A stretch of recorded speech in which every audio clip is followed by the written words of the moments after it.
Greetings, market rebels, and welcome to this week's sector situation. It is Sunday, July 9th, 2023, just in front of noon here on the East Coast. I'm Wayne.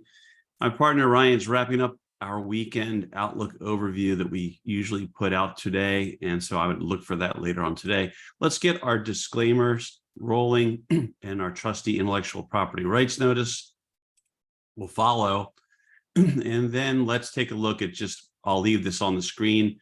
It is the stream I covered in the macro measure. If you'd rather just check that out and have that, and you don't have time to watch that video, which tends to be about 45 minutes, roughly speaking, of time. But anyway, that's what we covered there. And there's a lot of, I think, interesting updates on that this week that we have to keep our eyes on as traders. So let me just stop the share briefly and reposition here so we can get moving on things. Don't need to cover the stream because that's taken care of a macro measure. Going to just talk about the charts here, maybe some things related to them, maybe some UOA. So let's get screen 4 going. So I'm starting out in a different spot here with this kind of messy looking chart here of XHB, the home builders ETF. And what I'm trying to point out with at the start is if you look at this red dot here, you've got to go back to about 2+ years ago to get to a level where the red dot is that high. And that really is what I like to call the stretch from the 200 SMA. And so XHB as a sector became quite stretched. We've seen it more stretched during the post-COVID madness that was unleashed, initial part of COVID that was unleashed by the powers that be. And then the response to that and all the housing, mania that's occurred since, despite interest rates rising quite dramatically. So coming into this, right, when we were up here, you probably had to go back about 2 years plus to really find something that was so far stretched from the 200-day. That's what I'm getting at. So with that, I'm now going to switch over to my basic chart, and you have a similar but different look here. Here's XHB. It got above the upper Bollinger recently. That's when it was super stretched. It cracked this support line that I think we drew in. I think it was last week that we drew that in. And then that's your short-term support line. When you crack that, right, then you have a chance to drop down to the next support levels, which we did. And that is right where you probably would have a mini flat line somewhere near there, and the 20 SMA, rising 20 SMA in blue, light blue. And so that's where you ended up. So there could be more corrective activity here. I wanted to mention that because it is, I think, one of the more interesting sectors. There's a little gap that they left down here. If we really do see a short-term risk-off window in the sector, in the market, potentially, which I would argue makes more sense as I see the calendar now to happen sooner rather than later. That's what I covered in macro measure, at least partly. But that's the thing. So that's maybe a target. You'd have to fall through a lot of things first to even get there, though. But I'm just saying the potential's there. We did see some UOA. There were some ostensibly bullish three-ways that hit in names like, I think, Lennar, I want to say D.H. Horton and Toll Brothers. But because we've seen the sector ignore a lot of the major developments in interest rate land and really feast on inflation to this point, it seems I'm ready to trade it in both directions, but I definitely think that you've got to be ready for downside if this cracks the 20 closing basis, or takes out this, preferably even takes out this low here on a closing basis. That could bring about more selling.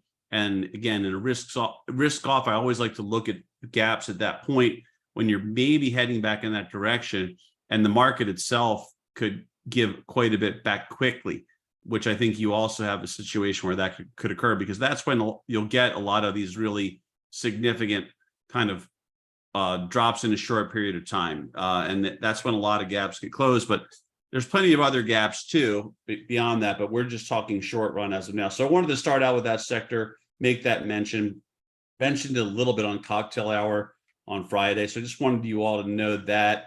Now I think I'll just bring up our starting grid of 12, which I think is not there. And there's another one right here.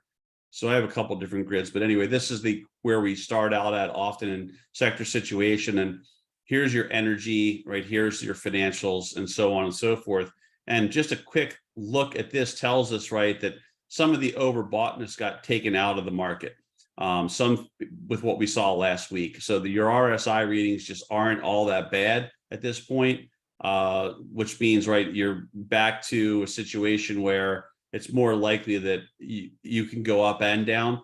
I think down is probably the more likely scenario for the market itself this week, because it's so close to cracking support. It would need to do that to bring that about.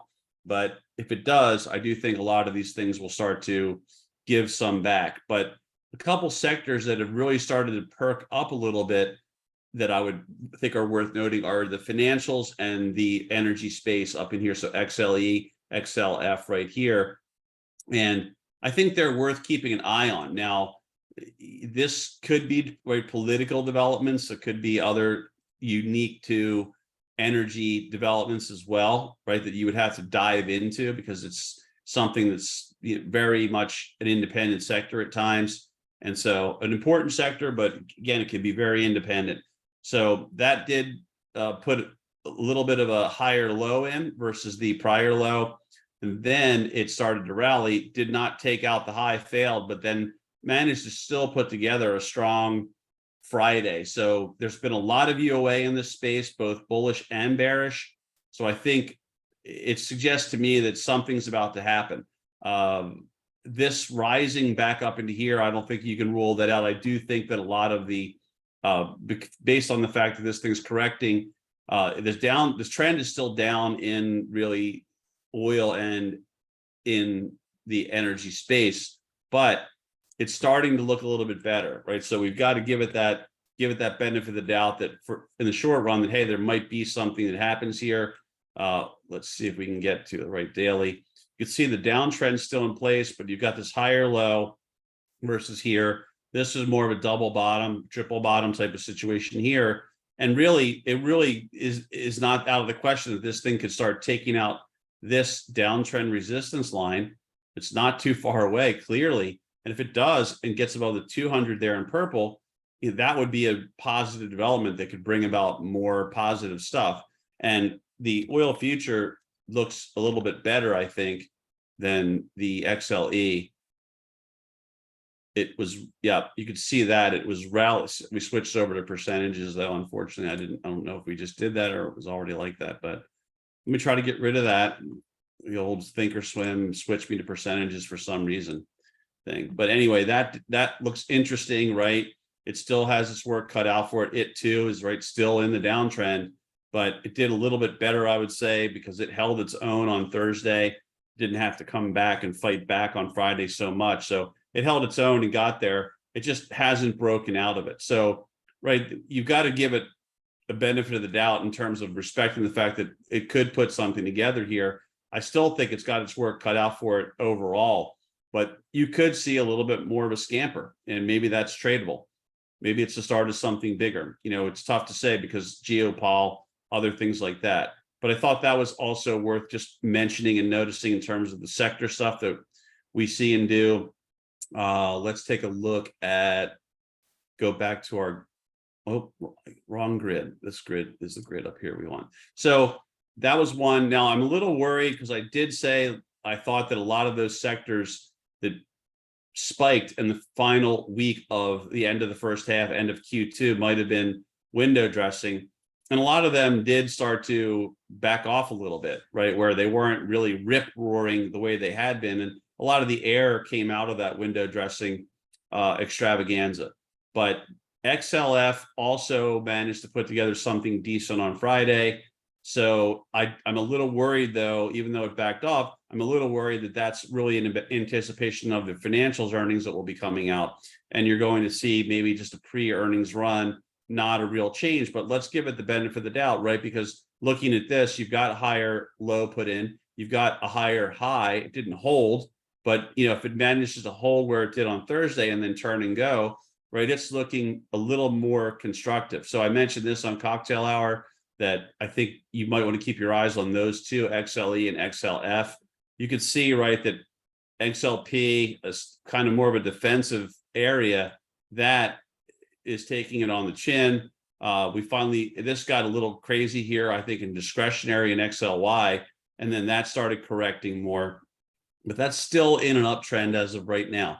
This to me is a little bit more messy. I could see this as sort of correct. I could see this as almost like upside corrective activity inside of a larger downtrend if risk off is really happening and they're looking more towards the retailers still enjoying the great times somehow, I guess, through the magic of credit.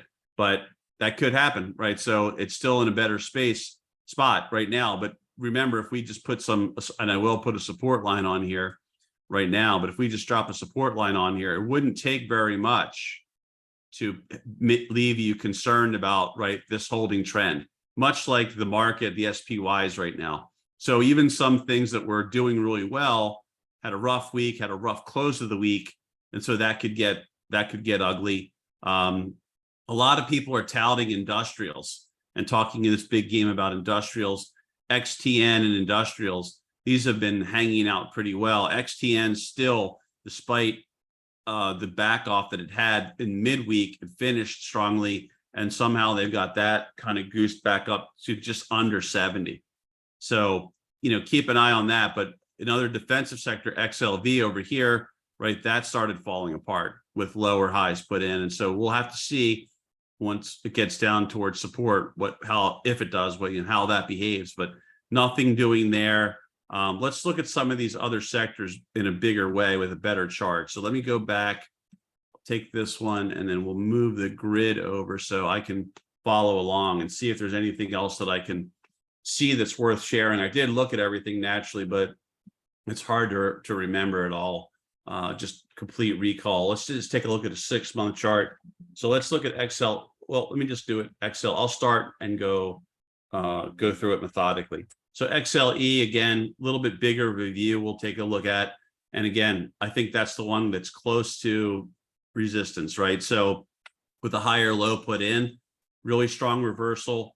So news driving it, whatever the case may be. But we have to acknowledge that there's a couple positive developments in there that could start to shift things around. Not saying it will, but you have to be kind of on watch for possible change in the behavior and price action, because that's close to something. XLF, I'll look at that one. Again, you get above the 150, or you get above, really, I guess that was Monday's high. You get above there and you're above all the SMAs, and you could start doing something, and you've got, right, kind of the slope of the trend lines now in the short term, short to intermediate term would be up, right? Higher highs, higher lows as of now. So if it keeps going and breaks out, right, that looks like an uptrend is trying to continue.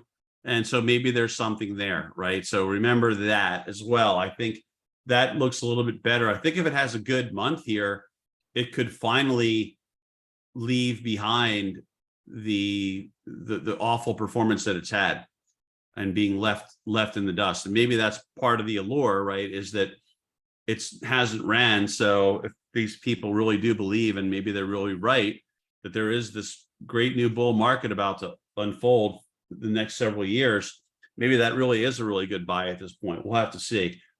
We can't really ignore these, right? XLK and XLC, I'll cover those. Those to me, right, this one is a lot like the market, right? If you look at the Qs, or I'll look at the Qs and the spiders quickly, but if you look at them, right, you're right on the 20, and I think that's vulnerable, right? You're right near there in the Q. So if you have a lower high that gets put in, you start cracking, right? There's some air in here, there's gaps that it left here, there, and everywhere if you go back further in time. So that could be, right, and again, that could be this could be the early look at a possible pullback finally, right after what we've seen. And I think it makes sense on the calendar to do that soon. And again, the SPY just above. support, which is the 20 at this point, 437-ish. So again, I think it trades down. If it cracks that for real, I think it trades down to somewhere between 429 to 432. Then you have to reevaluate and say, is it able to hold that support? And if it is, right, it's just a nice little pullback, and then maybe they start to get ready to run and gun into the real earnings season pickup later on this month. But that just gives you an idea where XLK is. XLC, which has been another world beater, this one is also flashing negative divergence with the higher high. And then I'll just enlarge this a little bit, but you can see lower RSI readings. So you have to be concerned there, but again, still holding trend. So it hasn't cracked the trend, it's held up, but the way that Friday situation closed with the negative divergence, this is why I'm at DEFCON 2. I think you have to be ready to start playing defense or go on offense as a bear. Just have to be cognizant of the fact that in some ways, right, it's definitely still counter trend.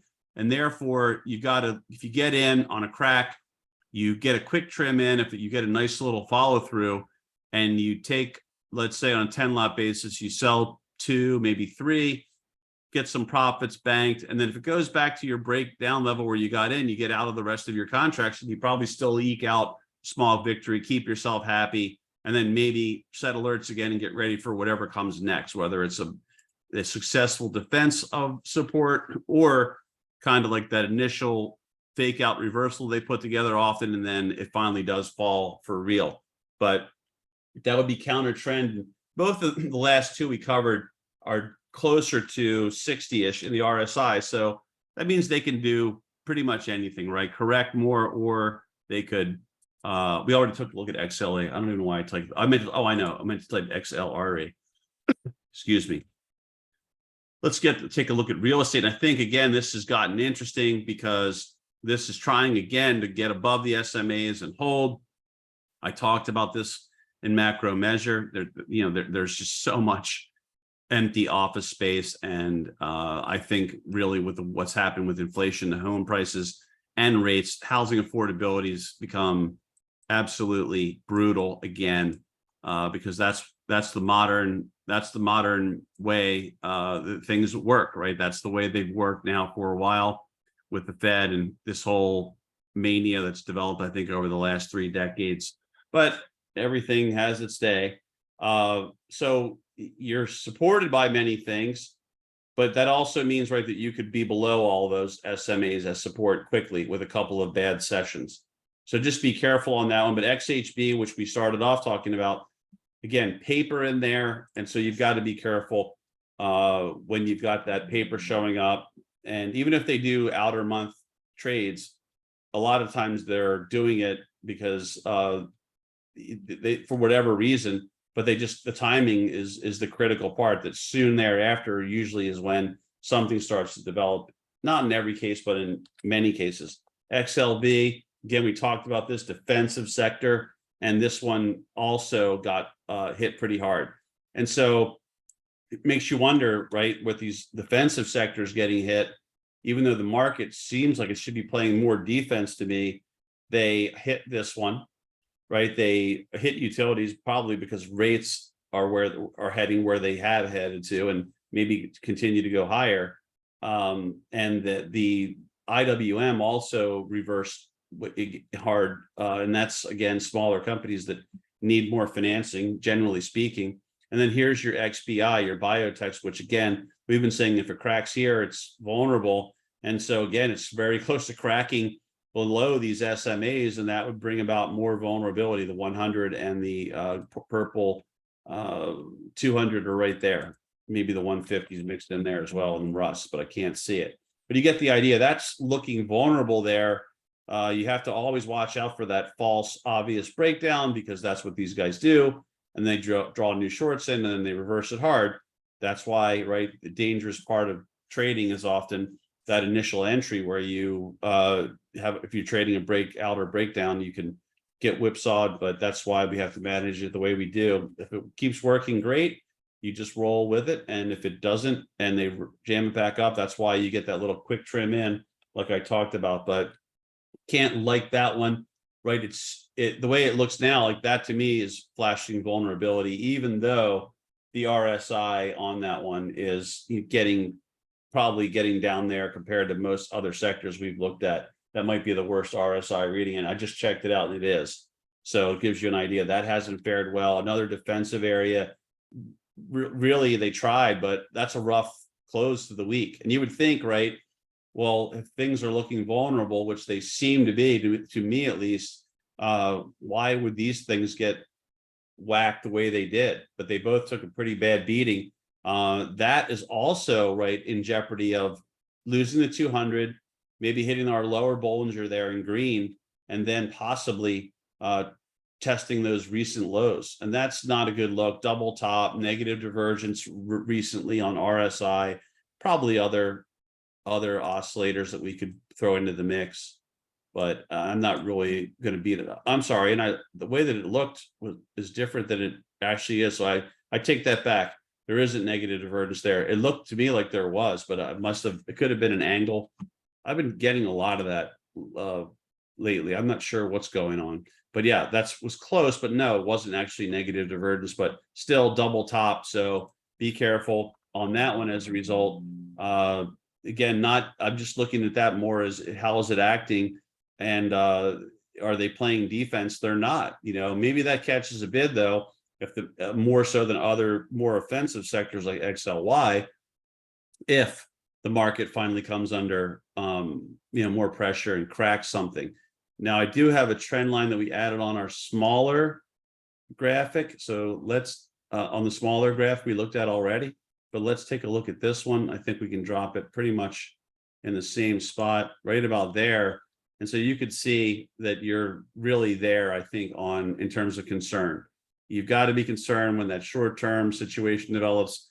This is a great example of a higher high on price, higher low on RSI, negative divergence and cracked trend. Problem is, right, it probably has support from these SMAs from a flat line right near 167-ish. So there's some support in there, but this is at the moment flashing vulnerability with the way that closed. So we'll have to see what Monday brings, but if it's more of what we saw on Friday, that would not be good, because I think that would eventually bring you to the 20. If it's oversold short term when it gets there, maybe it holds, bounces, we'll see. But again, looks concerning because let's face it, it's had quite the run, and giving back a little bit more wouldn't be the worst idea. I don't think it gives back all that much more than maybe the 100 there in dashed white. With a rising 50 in gold, maybe a worst case. But again, you never know, which is why I would reserve judgment, because when news comes out, things like, and risk is off for reasons that you can't know now. That would be maybe rates getting to the highest high we've seen on the 10-year. Maybe you get to 4.5 in the next couple of weeks. Well, that to me wouldn't seem to bode well, and you would get more, and you've got more corrective activity than you would currently anticipate. And here you've got this gap that I just highlighted as well. So something to keep in mind in the risk off, right? That gap could matter. That my argument is that when things start going back towards the gap, and you get risk off in the market, that's when some of these sectors can really, and names of course within them, can really get battered. And that's when they kind of overdo it to the downside on corrections, and you get the gap closures. I think that's getting ahead of ourselves. I think that's why I prefer to do things incrementally in the short term, since we're trading in the short term in our services, just let things unfold. But this one, right, this fared a little well. This was kind of shaping up very, very similarly to XLY, but then it changed course on Friday in a big way, held to 10. And so transports are holding on. So I'm not sure. We were waiting for this for a long time, saying, we are not really big believers in this rally with energy, transports, and financials really not participating. But June was a very good month for this sector, and obviously it wasn't a terrible month for financials. They tended to move up overall. So at least a couple of those key sectors started to pick up. Transports to me is a pretty big deal, and they picked up. But as of right now, right, I think you use Thursday's low. and then you use Friday's high in terms of if the whatever direction the market's going in, if XTN's participating, that's what I would use for short-term trading. But just do keep in mind on that one that it's probably the most overbought one in terms of RSI on the daily as of right now. So it is what it is there. Basic materials, and then XLI, we'll talk about industrials. And they're talking, I've seen people talking up both. We've seen paper in some of these basic materials, not so much in the industrials yet, but let's give them the benefit of the doubt. Higher highs, right? They're above nearly all or most of the SMAs. Bounced off the wait a minute, bounced off the 10 actually, and 50 on Thursday, popped strongly back to the 100 there in dash white. So hanging in there, but it's getting a little bit messy, right? Where you're not really sure if you're still trending at this point with this big pullback, and now you're below former highs you didn't hold above even that high or whatnot in this high. So a little bit more messy, clearly, right? That could change quickly. And like I said, I don't know what that's all about, but I put some ideas in, on the bull side in there because enough paper showed up. And let's face it, it is trying to fight its way out of a downtrend. And it's been doing the higher high, higher low thing a little bit. So you got to at least put it on your radar. I think when you see paper, it hanging in there, still market still acting bullishly, although now with Friday's close being a concern, I think, in terms of short-term vulnerability. XLI, another one where slight negative divergence to me here, where you've got the higher high in price, lower high in RSI. So again, not something I jump into immediately just because divergence showed up, but I definitely watch it and keep my eyes on it. And that's an ugly candle there on Friday. Again, I would probably you probably have to use the 20 and 100 because the 100 is right below there in dash white. So that might make it sort of a tough trade in the short term. But again, another one that if they somehow do go risk off, I don't know, maybe it is in July, maybe it's in August at some point. If they do that, that could matter. And of course, the 200 in purple is just above there or just near there as well. So it's sooner rather than later. But again, another one that has done, I don't know why it's not giving me I like to just put a little white oval in there just in case I'm under a little bit of time pressure when I'm putting ideas out, so that it reminds me that I've got an obvious gap if I kind of look past it too quickly. So there you go on that one. That would bring you back to where we left that triangle that we were talking about for a while. And here's a great example of what these guys are capable of, right? This is why I'm all about what I call the quick trim and encouraging people to do that. And I don't know if a lot of people really listen to me, but I still think it's a smart move. And if you're trading multiple contracts, something you could do and build into your management game plan. But look, you get in here, you think there's a breakout, you get a nice little pop, sell out of the 10 contracts you're holding, you sell 2, maybe 3 at most. If it backs up like it did, where you got in on the breakout, you get out of the remaining 7 or 8. And you come out with, despite not working out, you use your discipline and you get out, and you're still happy that you didn't, basically, right, you eked out a small profit, you didn't lose. But look what they did here, right? Sort of a double fake out. If you then said, oh, this sector is breaking down, look at it break below the support in the triangle. Well, look what they did there, right? Again, the quick trim saves you from super frustration. Then they bring it back up to that support, former resistance line, another resistance line in this case, and then it falls again, even takes out the low. Looks like it's going, doesn't they? Reverse it strongly, right? These are the games that they play, especially when every Tom, Dick, and Harry can see that there's a triangle, or at least I think a lot of people would argue there's a triangle in place there, which is a good pattern to trade. It's just that, again, you've got to have that management game plan and that discipline to know that first time through, even maybe that second time through, it might not be the be all end all. It really helps if you're getting really good support from the market in the direction you're trying to break out in, right? And then of course you don't want any bad or good sector specific news depending on which breakout or breakdown you're trading. So anyway, just thought I would mention that. But look, that's really gotten up there. It got stretched. It's got negative divergence. Got to be careful there. There's a lot of people chatting that space up. Like I always say, I hope they're right. But for me, to me, it's a concerning chart at the moment. XLU, this to me, again, another defensive sector, didn't act well. But I think this really had to do with the TNX heading up. And if you missed them, well, that's not going to help. If you missed macro measure this week, I'm just going to hit on this quickly because of where this 10-year yield has gotten to, right? So that was really, really a strong performance. It's not the highest high we've seen. The highest high is back here, but look at this channel, this upsloping channel this thing's in, and look where rates are expected to go by the end of the year, according to the Fed Watch tool that we covered in macro measure. And yeah, to me, if I'm a bull in something, I come across a stock and it looks like this and the market's acting bullish, I like this chart a lot, right? To start to potentially break out because it's been held back, has catch-up potential. It's still in an uptrend. It's above all the SMAs and it's taking a nice breather. So it has some energy left to run, right? So I would like that if it were a stock.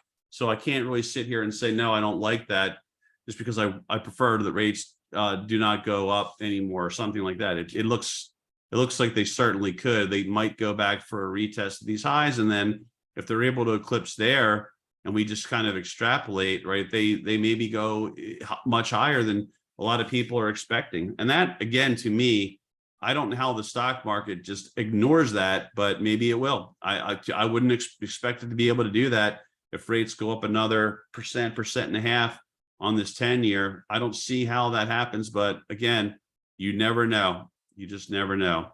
So let's get back to our, okay. So now that we're here, actually, it's a good spot to go to. So XLU, again, I think interest rate sensitive, so it got hurt. We talked about CL already. I'll just flash the chart. Let's take a look at lumber, which we can't do with the future anymore. And I don't know why I'm struggling here. So here's CL, here's crude. And there you have it. Now that's a weekly, so let's get back to daily. And that would give us about there. So again, looking a little bit better. It's got a shot, an outside shot of maybe taking out that 200 in purple this week. Maybe it needs news to do that. I don't know, but I think it's looking a little better. Let's give it the benefit of the doubt. You know, it's not acting as poorly as it was. It's getting a little bit better. So not overbought yet, has some room to go. So let's see what happens there. I've got ideas in on both sides of that because I'm still not sure about where I think everything is. I think it's certainly gotten better, and I think the potential is there for it to keep getting better. But it needs to do more work. It needs to get above that downsloping 200 in purple to start really breaking this, breaking out of this downtrend for good, or at least for the intermediate future. Let's take a look at the HG. We'll take a look at the copper futures. These were doing a little bit better, and then let's see what happened here. Right then, you stumbled.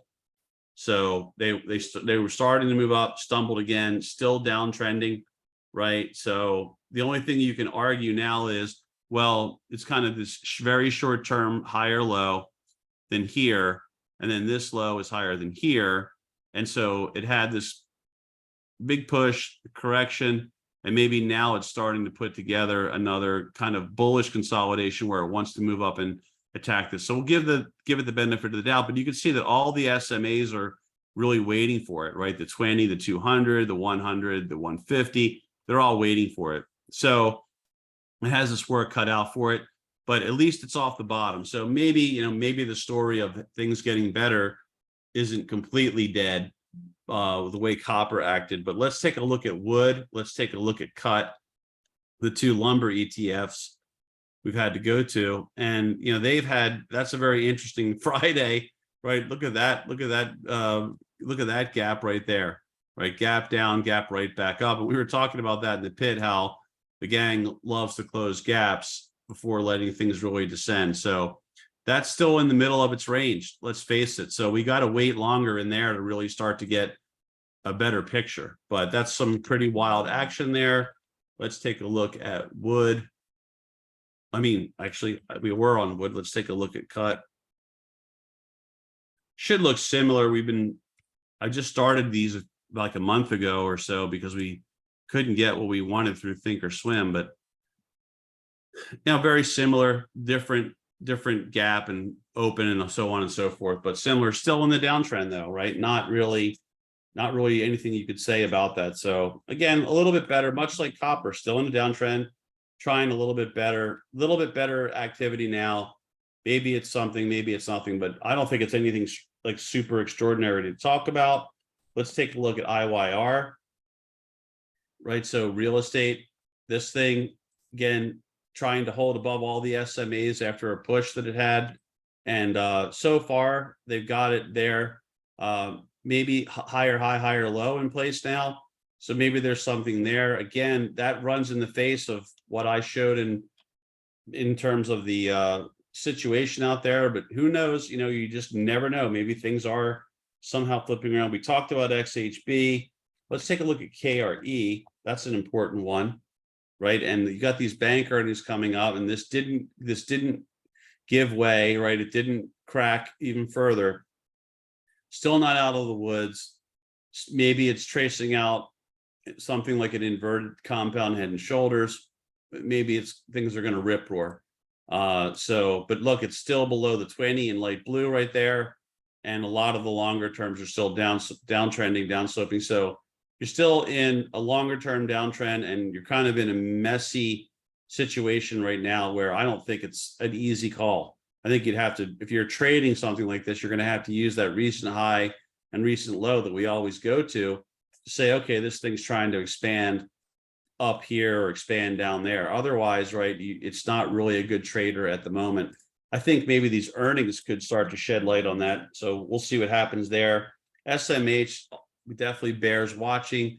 SMH, to me, you know, this had such an incredible run.